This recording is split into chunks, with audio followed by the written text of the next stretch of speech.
part toujours un genre de confrontation. Après, il n'y a pas de vérité, hein.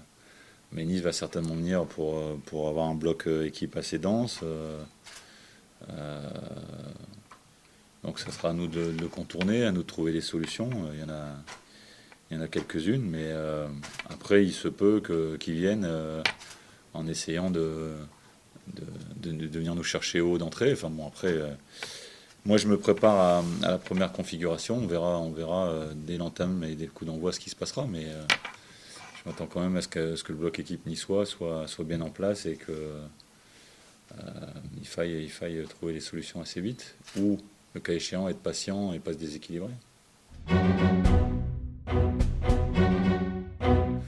Bon, je ne sais pas si c'est indispensable, mais ça sera un deuxième palier, comme je vous l'avais dit après Rennes. On a franchi euh, une première marche, une première étape par rapport à ce qui s'était passé précédemment et notamment à Sochaux. Donc on doit valider ce premier point.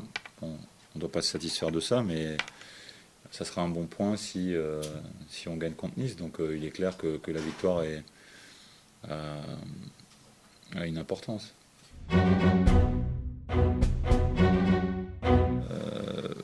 Oui, oui, ça peut l'être, mais ça l'est sans l'être, puisque derrière, même si tu gagnes contre Nice, l'histoire s'arrête pas. Donc moi, je vois plus cette optique-là. On va rentrer sur le terrain pour le gagner. Et à l'issue du match, si on le gagne, on ira à Toulouse derrière. Bon. Voilà, donc il y a d'autres matchs qui vont arriver. Donc, mais c'est une échéance importante. J'aimerais qu'elle soit, même si c'était à domicile contre Rennes, le deuxième match après Valenciennes, c'était PSG. Pour moi, c'était déjà un tournant pour repartir de l'avant. Malheureusement, on a fait une très bonne première mi-temps, on l'a pas validé. Et derrière, la seconde mi-temps a été pénible. Donc, je me situe un peu à ce niveau-là. Bon, Rennes, c'est un peu Valenciennes, encore une fois, même si c'est à la maison.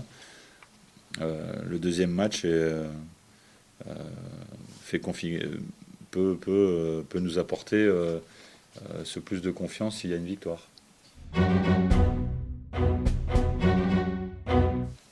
Je l'espère, je l'espérais déjà contre elle, mais on ne peut pas non plus demander à une équipe qui a été vraiment dans le rouge contre Sochaux, même s'il y a eu 15 jours, mais c'était que 15 jours, avec 2 semaines particulières, puisqu'on n'avait pas tout notre monde. Donc finalement, on n'a eu que 4-5 jours pour se préparer après cette désillusion à Sochaux. Donc il y a une première réaction, c'est que, comme tu l'as dit, au niveau du bloc équipe, au niveau de ce qu'on avait demandé, ça a été relativement bien fait, même si on ne doit pas s'en contenter. Après, il doit y avoir un plus offensif, même si sur ce match-là, 2 ou 3 occasions auraient pu nous permettre de gagner le match. Mais je l'étais contre Rennes, donc j'aurais aimé un autre résultat. Mais bon, on repart déjà, comme je l'ai dit, hein, le seuil d'alerte, on est reparti de zéro. Donc on ne peut pas non plus, quand on repart de zéro, arriver à 15 tout de suite. Oui, mais elle a fait un meilleur début de championnat, en tout cas, ça c'est clair, au niveau comptable, hein. Le match de Saint-Etienne, même si je ne dis pas qu'il était facilité par le fait que Saint-Etienne a été réduit à 10, mais comptablement, aujourd'hui, ils ne sont pas avec nous, hein. Donc,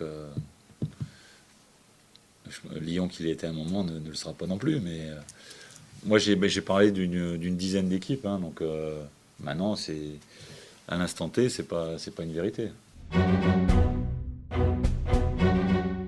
Il y a toujours 3 points en jeu et actuellement, nous, on a surtout besoin de points. Après, qui on affronte, bien sûr, mais quand on est rentré sur le terrain contre Rennes, j'ai fait abstraction que c'était le leader.